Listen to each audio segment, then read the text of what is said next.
Hello everyone. Before we start, make sure to like and subscribe to the channel and leave a comment with where you're from and what time you're watching. That way, YouTube will keep showing you stories just like this one. Now let's begin. I've worked night shifts before. They were boring, sometimes lonely, but never terrifying. At least, not until that night in the Walmart stockroom, the night I started hearing things I still can't explain. It was a Tuesday, close to midnight, when the store finally quieted down. The fluorescent lights hummed above me as I stocked the frozen section. The air was cold, my hands numb from handling box after box of pizzas and frozen vegetables. Customers had mostly cleared out, just a tired couple pushing a cart and one guy wandering electronics like he had nowhere else to be. The only other employee left on my side was Kevin, the kind of coworker who could fall asleep standing up. He was in dry goods, humming to himself, stacking cereal. That's when I heard it. A crash from the back, loud enough to echo through the freezer doors. I froze, carton in hand. It sounded like an entire shelf of cans collapsing, or maybe a cart tipping over. Instinct told me, "Stockroom." "Kevin?" I called out, my voice swallowed by the endless aisles. No answer. I set the box down and walked toward the double doors that led into the stockroom. My sneakers squeaked against the polished floor. The noise had been sharp, violent, but now everything was too quiet. When I pushed the door open, the smell of cardboard and dust hit me. The stockroom was lit, but the lights flickered once, buzzing angrily, before steadying again. Rows of pallets stretched out like silent towers. Metal shelves groaned under the weight of shrink-wrapped boxes. Everything was still, except one thing. A cart, an empty metal push cart, was sitting in the middle of the floor, facing me. As I stepped inside, it squeaked forward, just an inch, just enough to freeze me in place. "Hello?" My voice echoed against the concrete walls. Nothing. I glanced back, expecting Kevin to laugh and yell, "Gotcha!" But the door had swung shut behind me. I was alone. I tried to rationalize. Maybe the cart was on a slope. Maybe I nudged it without noticing. I forced a laugh under my breath and walked deeper, my footsteps crunching over loose plastic wrap. That's when I heard it. A whisper. At first, faint, like air escaping a crack in the wall, but then clearer. Words pressed between breaths. My name. I froze. I hadn't introduced myself to a single customer that night. Only Kevin knew me, and this wasn't his voice. It was softer, higher, like a child trying not to be heard. The sound was coming from one of the sealed pallets, a stack of boxes wrapped tight in thick plastic, waiting for the morning crew to unload. I stepped closer, every nerve in my body screaming at me to stop. The whisper cut off. I leaned in. My reflection warped against the stretched plastic. Silence. My pulse hammered in my ears. Then, directly behind me, the whisper again. I spun around. Nothing. Just the cart, closer than it had been. Its wheels angled toward me as if it had followed. "Kevin?" I whispered. No reply. The stockroom felt smaller now, the shelves leaning in, the shadows thickening in the corners. My chest tightened as I backed toward the doors, but just as I reached for the handle, the intercom above crackled alive, static hissing before a voice slid through. A child's voice, soft, clear. "Don't leave." My hand slipped from the door. My first instinct was to run, but that voice, that child's voice, wasn't something I could just shake off. It hadn't come from a speaker, not really. It had felt closer, like it had been breathed into my ear. "Kevin?" I called again, but this time it was a plea, my throat dry. The stockroom swallowed the sound. I forced myself back toward the pallets, convincing myself it had to be some kind of prank. Maybe the overnight manager messing around with the intercom system. Maybe Kevin had found a way to hook into it.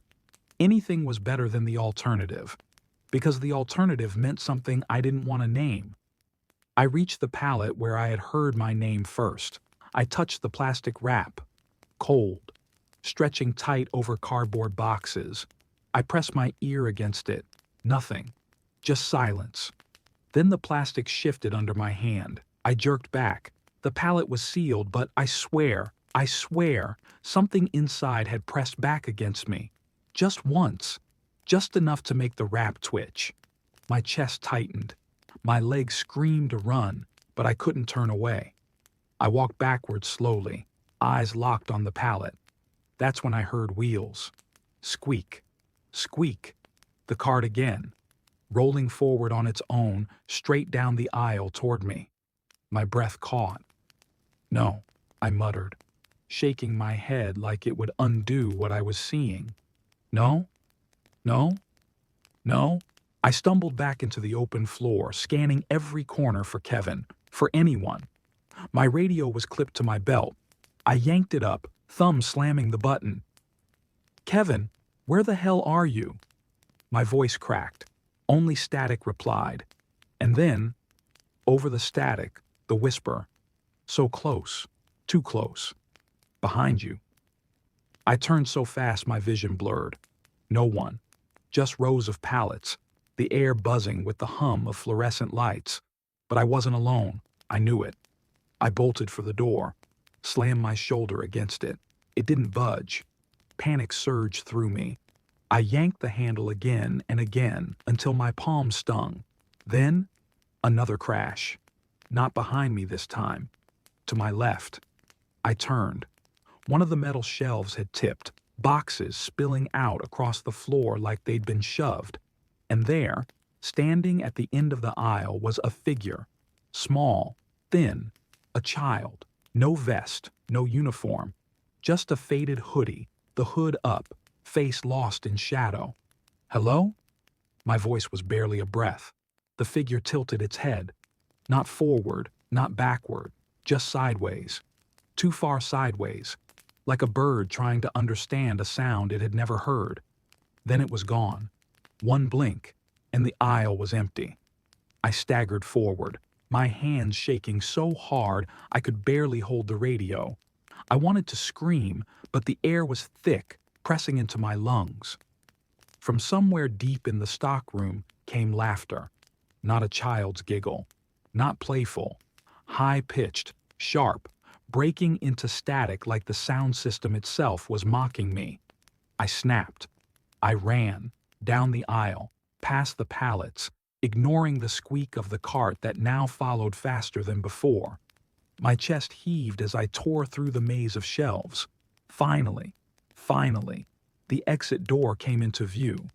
I slammed against it again. This time it burst open, and I stumbled out onto the sales floor.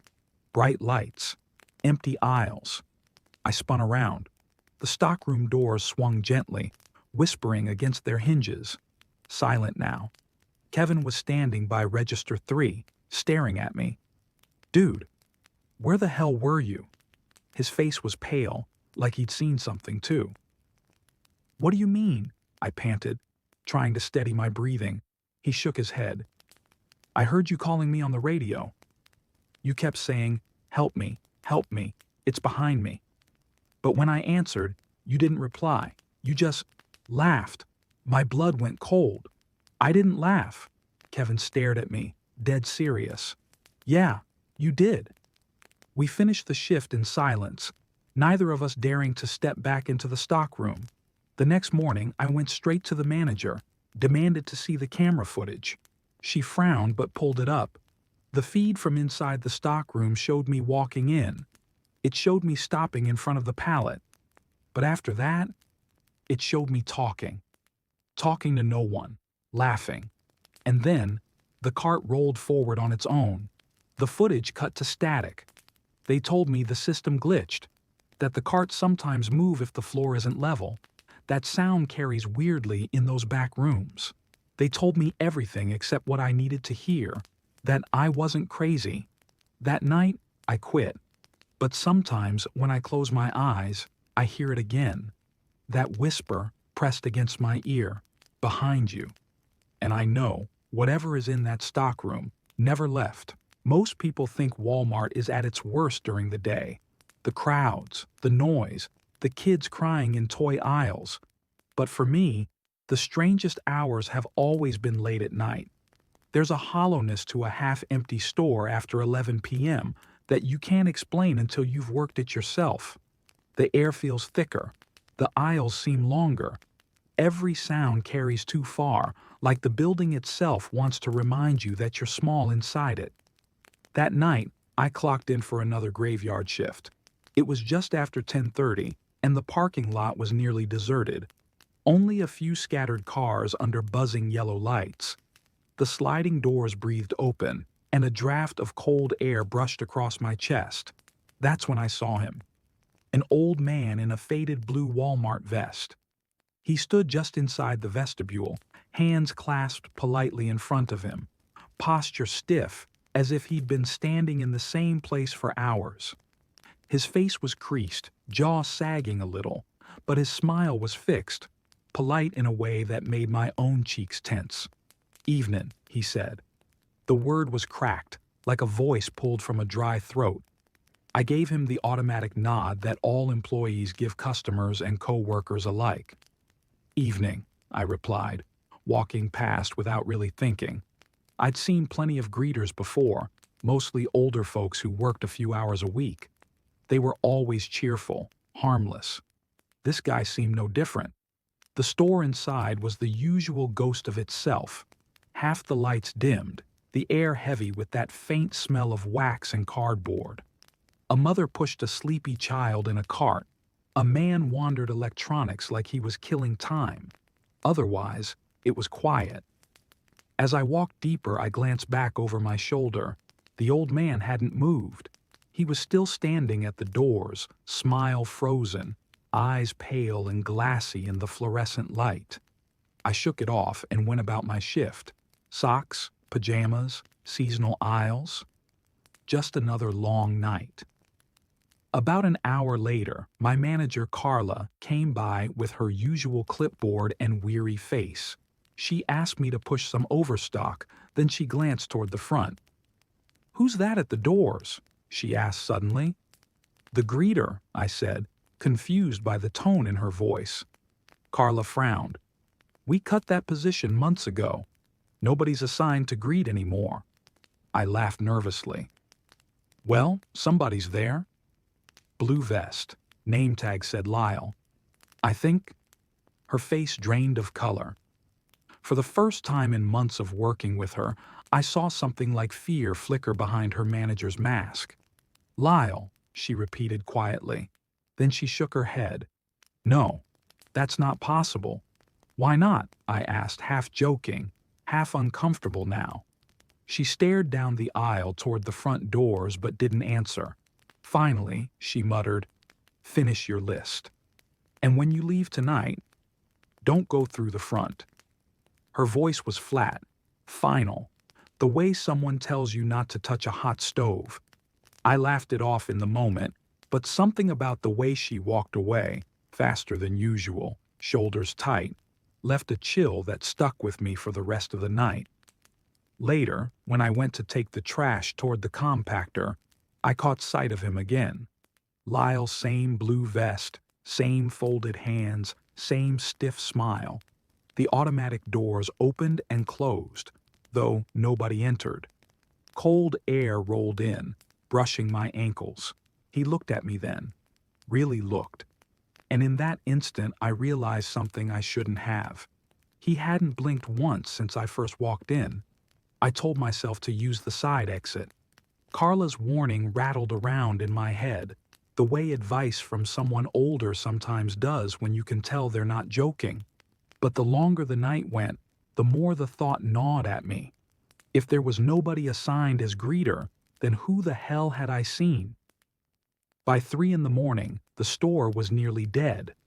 A single couple lingered in groceries, and Judy, the self-check clerk, was scrolling her phone behind the register. I pushed my empty cart back toward receiving, ready to clock out. But before I turned, I glanced down the long center aisle, and there he was, still at the doors, same stance, same faded vest, same smile. The red Walmart spark pin caught the fluorescent light, flashing once like a warning beacon. I should have kept walking, should have ignored him, gone home, and pretended the night had been normal. But something about his stillness hooked me. I started down the main aisle, each step echoing in the silence. The closer I got, the colder the air felt, like walking into an invisible draft. When I was 10 feet away, the doors opened with a hiss, though nobody came or went.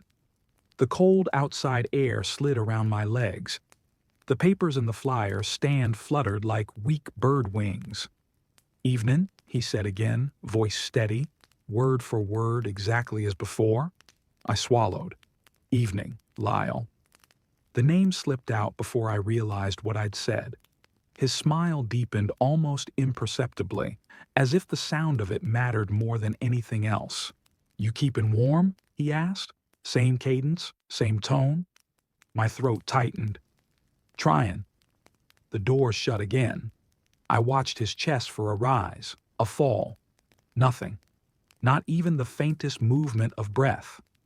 Carla said, my voice cracked. I cleared my throat. "Carla said you used to work here." For the first time, his eyes moved, just a fraction, sliding past me toward the empty parking lot, then back to me. "Welcome in," he whispered, softer this time, like an invitation. Behind me, my radio crackled. I froze, waiting for a voice. But all that came through was a slow exhale, like someone breathing against the mic. The hair on the back of my neck stood up. I turned the volume down and looked back at him. He hadn't moved.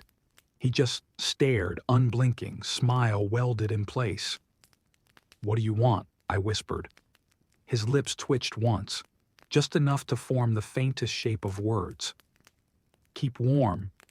I stepped backward, over the red line painted across the floor of the vestibule. The automatic doors hissed open as if sensing something more than me. Cold night air swept in hard, nearly knocking me off balance. When I turned, he was still inside, still watching. I walked out slowly, refusing to run, even though my chest screamed at me to. The doors closed behind me with a soft thump. Through the glass I could still see him, hands folded, vest faded, smile stiff. But now his eyes followed me, all the way across the parking lot. The next day, I came in early and asked Carla to show me the security footage from the night before. She hesitated, then finally led me back to the little office by loss prevention. The grainy camera footage played on the monitor, every angle of the store, every second recorded. I watched myself walk in at 10:30. The doors opened. I nodded to someone. But on the screen, the vestibule was empty. No blue vest, no man. Just me, walking past nothing. Later in the footage, around 3 a.m., I saw myself again, approaching the doors, stopping, speaking to thin air. The flyers fluttered, the doors opened, but there was nobody there. Carla stood behind me, arms crossed tight. "That's why I told you not to go to the front," she muttered. "He's been here longer than me." Longer than anyone. "Who was he?" I asked, though I already knew. She sighed.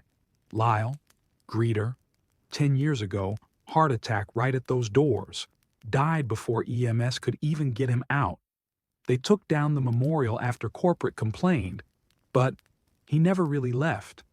I stared at the frozen frame, me standing alone, doors wide open, looking straight at nothing. Except it hadn't been nothing. Not to me. That night, when I clocked out, I used the receiving door. But just before I pushed outside, I glanced down the long center aisle. The automatic doors at the front breathed open. Cold air rolled in, and there he was. Hands folded, smile fixed, eyes pale and unblinking, watching me, just like always. I've worked the night shift long enough to know when the store starts to feel wrong. It's not just being tired. It's not just the silence. It's something in the way the air hangs heavier after 2 in the morning, like the building has its own breath. At 2:45 a.m. that night, the air was thick. The shelves had been faced. The big rush of stocking was done, and all that was left was the quiet rhythm of carts squeaking in empty aisles. Marcus and I were on shift together. He's the kind of guy who laughs too loud just to keep himself awake. We'd been zoning health and beauty when it happened. The intercom cracked alive, not the usual soft click of someone pressing the mic. This was harsher, like a nail dragged against glass. Then a hiss of static poured down from the ceiling speaker, spreading across the entire store like a blanket. And then, "Come to aisle 7. It was a child's voice. Whispered, barely strong enough to push through the static. I froze mid-step, deodorant can still in my hand. Marcus blinked hard, his grin fading. We both stared up at the round beige speaker in the ceiling like it had just grown teeth. "You hear that?" I asked, already knowing the answer. "Yeah," he said, voice lower than usual. He tried to laugh, but it sounded hollow. "Some kid messing with the phones?" The problem was, there were no kids in the store. The only customers were a tired trucker grabbing snacks and a woman half asleep in the pharmacy aisle. And the paging phone sat untouched at the service desk, its red light dark. Judy, the self-check clerk, stuck her head out and frowned. "That wasn't me," she said, before we even asked. Nobody touched the mic. The three of us looked at each other. It was the kind of silence that begs someone to be brave. Marcus finally muttered, "All right then. Let's check it out." We made our way to aisle 7. The walk felt longer than it should have, the overhead lights buzzing louder with every step. When we turned the corner, the aisle stretched out empty, too clean, too still. And there it was. In the center of the floor lay a single toy, a doll. Its yarn hair was frizzed, its stitched smile crooked. But what froze me wasn't the smile. It was the eyes. Both had been scratched out, ragged marks tearing through the black thread, leaving only scarred fabric behind. Marcus swore under his breath. "Man, that's messed up." We stood there too long, waiting for someone to step out from behind the shelves, some teenager holding a phone, waiting to post our reactions. But the aisle stayed empty. I knelt down slowly, my knees creaking against the tile. The doll's fabric was warm, as if someone had been holding it only seconds ago. My chest tightened. "Let's go," Marcus said, his voice sharp. He didn't wait for me to argue. He turned back toward the front. I placed the doll carefully on the lowest shelf, forcing my hands to stay steady, then followed. My shoes squeaked too loudly in the silence. Back at the service desk, Judy looked pale. "Nothing on the cameras," she said, pointing to the tiny monitor by her register. Nobody touched the mic. No one even near it. I wanted to believe her. I wanted to believe all of it had a technical explanation. But the air felt heavier now, charged with something we couldn't explain away. That's when the intercom hissed again. Static swallowed the store, louder than before. Marcus cursed under his breath. We all froze. And then the voice returned. This time, it didn't say, "Come to aisle 7. It whispered one word, "Behind you." I turned. There was nothing. Just empty registers, glowing quietly under the fluorescent light. But my heart hammered because I knew, absolutely knew, that the voice hadn't been lying. The second those words, "behind you," slid through the speakers, the store changed. It wasn't the lights, or the shelves, or the floor. Those were the same as they'd been all night. It was the air. The air pressed closer, as if the walls had leaned in to hear what we'd do next. Marcus swore again, louder this time, and spun in a circle like he expected to find someone crouched behind the gum display. Nothing.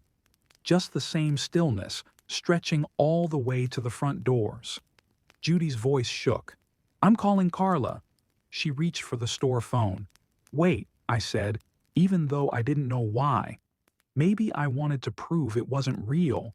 Maybe I didn't want Carla to think we were cracking under the weight of a prank. Let's check the aisle again.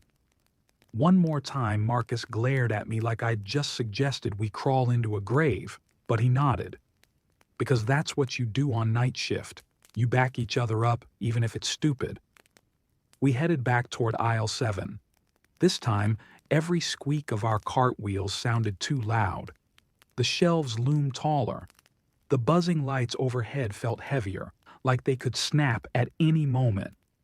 When we turned into the aisle, my stomach dropped. The doll was back on the floor, right in the same spot. I'd placed it on the shelf myself. I remembered the way my hands had shaken as I set it down. But now it stared up at us again, stitched smile wider in the buzzing light, eyes still scratched out. Marcus backed up a step. Nope, nope, we're done. Check the cameras, I said, more to myself than to him. The cameras will show who moved it. So we did. We went straight to loss prevention, where Felix was sipping stale coffee and scrolling his phone.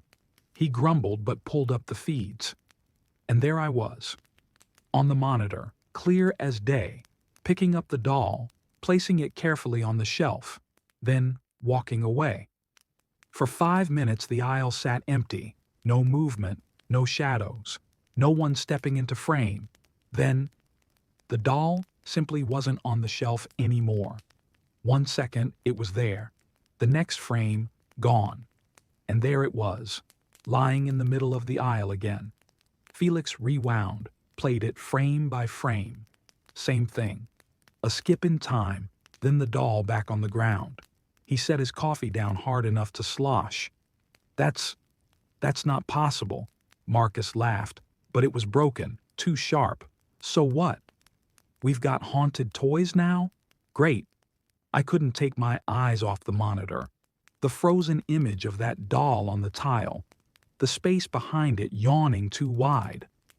That's when the intercom clicked again. All of us stiffened.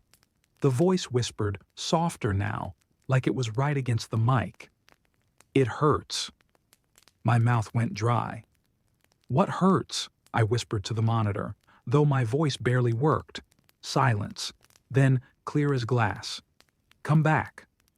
Felix slammed the mute button on the paging system. Nope, we're not doing this. But the speakers didn't stop. The hiss slid back through, curling around our ears thick with static. The voice rose again, pleading now, childlike. Don't leave me. The three of us stood frozen, staring at each other like we might find answers written on someone's face. And then, on the monitor, we saw it. The doll, lying in aisle 7, began to move. Not picked up, not tossed, just dragged, slowly, across the tile, a few inches at a time as if pulled by invisible fingers. The air in the room dropped. I felt it in my lungs first, then in my bones. Felix swore and yanked the power cord from the monitor. The screen went black, but the sound kept coming from the ceiling above us. Behind you. We all turned at once. No one was there. But the door to the LP office, heavy, metal, always closed, was standing wide open. And in the hall beyond, lying in the center of the tile, was the doll. Same scratched-out eyes, same stitched smile, waiting. We left it there. None of us touched it again. By dawn, the doll was gone, disappeared, like it had never been there. The cameras showed nothing. The logs showed nothing. Carla told us we were overtired, jumpy, making things bigger than they were, but she wouldn't look me in the eye when she said it. Now, weeks later, every time I walk into that store, the intercom clicks at least once a night. Just a soft hiss, like someone breathing into it. And sometimes, when the store is dead quiet, I hear the child's voice again, closer now, sharper, more certain. Come to aisle 7. And I know if I go, the doll will be waiting. And this time, it won't stay on the floor. Every Walmart has stories. Ours had one we weren't supposed to repeat to new hires, but everyone did. They said a cashier named Dana used to work the night shift years ago. She was fired for theft, though no one ever proved how much she'd taken. One night she walked out after closing, or at least, that's what people thought. No cameras caught her leaving. No record of her clocking out. She just disappeared. Some people said she left town to dodge charges.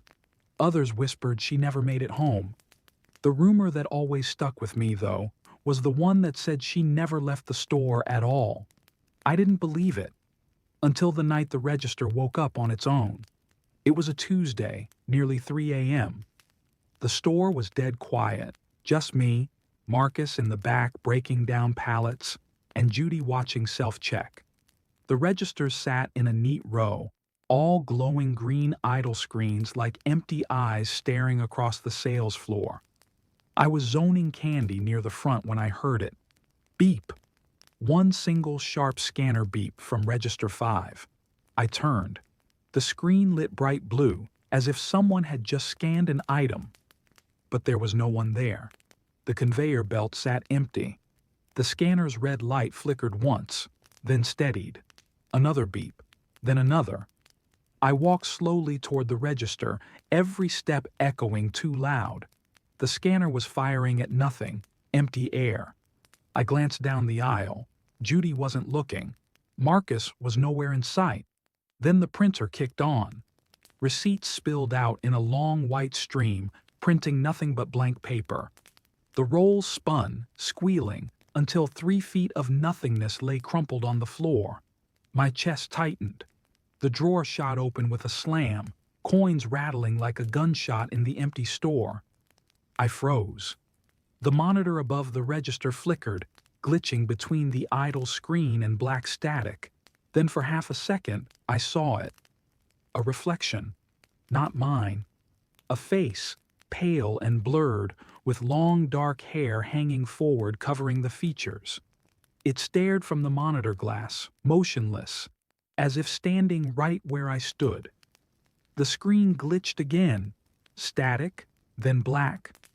The reflection vanished, but the register was still warm, like someone had just been standing there, minutes before I walked up. I stood frozen at Register 5, staring at the black screen. My pulse hammered so loud it drowned out the hum of the overhead lights. The air around the register felt wrong, like it held body heat that shouldn't be there. Behind me, Marcus's cart squeaked closer. "Yo," he called, half annoyed, half out of breath. "Why'd you page me?" "I didn't," I said quickly. My voice cracked. He frowned. Radio lit up. "Heard your name. Thought you needed help?" I looked down. My radio was clipped to my hip, silent, no light. I hadn't touched it. Marcus followed my eyes to the register. The drawer was still hanging open, blank paper scattered like shed skin. What the hell happened here? Before I could answer, beep. Both of us jumped. The scanner fired again as if an invisible hand had swiped something across the glass. The monitor blinked alive. This time, no idle screen, no static. Just one message, typed across the blue background in bold, ugly letters. "Welcome back." Marcus swore under his breath. "Nope, nope, we're not doing this." He slammed the drawer shut and yanked the power cord from the register. The screen went black. The beeping stopped. The air felt lighter. But the receipt printer whirred one last time. A single slip slid out. Black ink, faint but legible, Dana. My throat went dry. Marcus muttered, "Man, I hate this store." He crumpled the paper, tossed it into the trash can, and grabbed my arm. Breakroom. Now, we sat in silence for a while, the vending machine humming like a lullaby gone sour. Finally, Judy poked her head in, frowning. "You guys see something weird?" The camera feed for the front glitched out. LP's freaking Marcus waved her off, but I asked, "Glitched how?" She shrugged. Static for a few minutes. When it came back, It looked like someone was standing at register 5. Couldn't see a face, just long hair covering it. Thought it was you. She squinted at me. Wasn't you? I shook my head. My stomach twisted. By 4 a.m., the store was settling into that eerie pre-dawn calm. Marcus refused to go near the registers. Judy stayed glued to her phone.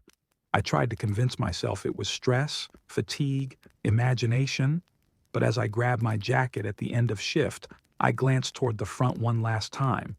Register 5 was glowing.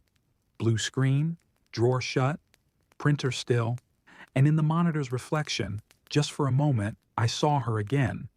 Long hair veiling her face, standing exactly where I had been hours earlier, watching me. They say Dana never went home. I believe it now. Maybe she wasn't fired. Maybe she wasn't a thief. Maybe she just clocked in one night and never clocked out. Because every time I pass register 5, the scanner beeps once, like it recognizes me. The drawer rattles, and the screen flickers with that single word, burned into it like a scar. Welcome. The register is always warm. Every Walmart has that one place employees hate to deal with. For us, it was the family restroom near the back. Customers complained about it constantly, the smell of mildew, the flickering light that maintenance never seemed to fix. Half the time, people claimed the stall door wouldn't lock or wouldn't open. Most nights, I avoided it. But that shift, just after 2:30 a.m., the cleaning rotation fell on me. Mop bucket, gloves, disinfectant. I pushed the squeaky yellow cart down the long hallway toward the family restroom. The closer I got, the stronger the smell. Stale water, something sour hiding under bleach. Inside, the overhead light buzzed like it was struggling to breathe. Shadows pulsed every few seconds across the tiled walls. I held my breath and started the routine. Trash out, mirrors wiped, mop in wide arcs across the floor. That's when I noticed it. One stall door was shut tight. I tapped the handle. Locked. "Hello?" I called. My voice echoed against the tiles, sharp and small. No response. I knocked, harder this time. "Restrooms closed for cleaning. You okay in there?" Nothing. Not even the shuffle of shoes. Goosebumps crawled up my arms. At that hour, hardly anyone used this restroom. The only customers left were a couple of regulars. None had gone this way. I checked the gap at the bottom of the stall. No shoes, no movement, just darkness. I radioed for security. Felix, our loss prevention guy, arrived with his usual slow walk, keys jangling on his belt. "What's the issue?" he muttered. "Doors locked from the inside." Nobody's answering. He frowned, gave the door a sharp knock, then crouched to look underneath. His expression shifted, uneasy. Nobody in there. Still, the lock refused to budge. He sighed, pulled out his master key, and tried to force it. Nothing. The lock clicked, resisted, like an unseen hand was holding it shut. "Step back," he said finally. With one hard kick, the door slammed open against the divider wall. Empty. The stall was spotless. No footprints on the tiles. No shadow behind the door. No sign anyone had been inside at all. Felix muttered something under his breath and shook his head. Faulty lock. Happens. But as he left, I noticed the air was colder near that stall. My breath fogged faintly, though the rest of the restroom was warm. I finished the trash, forcing myself not to look at the stall again. The light buzzed, flickered, came back. The silence pressed close. I told myself I'd seen worse. Told myself it was nothing. But as I pushed the mop across the tiles, I realized I was listening too hard, waiting for something. And that's when I heard it. A slow, deliberate dragging sound. Behind me. The dragging sound made every muscle in my back tighten. It was slow, steady, like something heavy pulled across tile. My mop handle trembled in my grip. I forced myself to turn. Nothing. The hallway outside was empty. The restroom itself was silent, except for the faint buzz of the flickering light overhead. The stall, the same one that had been locked, stood wide open now, shadow pooling at its edges. "Marcus?" I called, half hoping it was my coworker messing with me. My voice cracked in the echo. No answer. I went back to mopping, dragging the head in deliberate strokes across the floor. But the sound came again, this time closer, like it was following the motion of my mop. I spun around. The stall door was no longer open. It had swung halfway shut. I stared, frozen, my heartbeat drumming in my ears. I hadn't touched it. Felix had kicked it wide. I remembered the slam. Now it stood at a crooked angle, like someone inside was pulling it closed inch by inch. I forced a laugh that didn't sound like mine. "Faulty hinges," I muttered, though my throat was dry. I gripped the mop like a weapon and stepped toward it. The tile beneath my shoes felt colder. My breath fogged again, visible in the flicker of the overhead light. The door creaked, moving another inch, then another. "Hello?" I said, louder this time. No answer. I nudged it with the end of the mop. It stopped, hovering in place like it had been caught. I leaned down, looked at the gap beneath, still no shoes. But the shadow had changed. It wasn't empty anymore. It looked like the faint outline of someone crouched low, just out of sight. My chest locked tight. I stumbled backward, nearly slipping on the wet tile. The mop clattered to the floor. The door creaked again, and this time it shut completely. The lock clicked into place. I ran to it, grabbed the handle, yanked hard.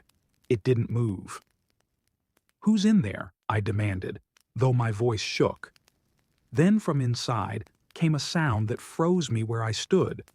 Laughter, high-pitched, childlike, drawn out in little gasps, like whoever was laughing was enjoying a secret I wasn't part of. I backed away, heart slamming against my ribs. My radio hissed on my belt, spitting static. Then, faintly, a voice crackled through. Soft, sing-song, the same tone as the laughter. "Don't leave me." The light overhead flickered once, twice, then went out completely. I stood in the dark, only the faint emergency glow from the hallway seeping in under the door. My breath came fast, ragged. I didn't wait. I bolted, leaving the mop, the bucket, everything. Felix found me in the hallway a minute later, pale, shaking. He went in, kicked the stall open again. Empty. No laughter, no lock engaged, no shadow. But when I returned later to grab my mop, the stall door had shut itself again. And on the wet tile, near where the mop had fallen, were tiny footprints, bare, child-sized, leading straight into the stall. No prints leading out. Now, weeks later, I refuse to clean that restroom. Others complain about it, but I won't step foot inside again. Customers still grumble, the flickering light, the mildew smell, the door that sometimes won't open. But the worst is what they never agree on. Some say they hear coughing, some say whispers, and every so often, someone swears they heard a child giggling at 3 in the morning in a restroom that should have been empty.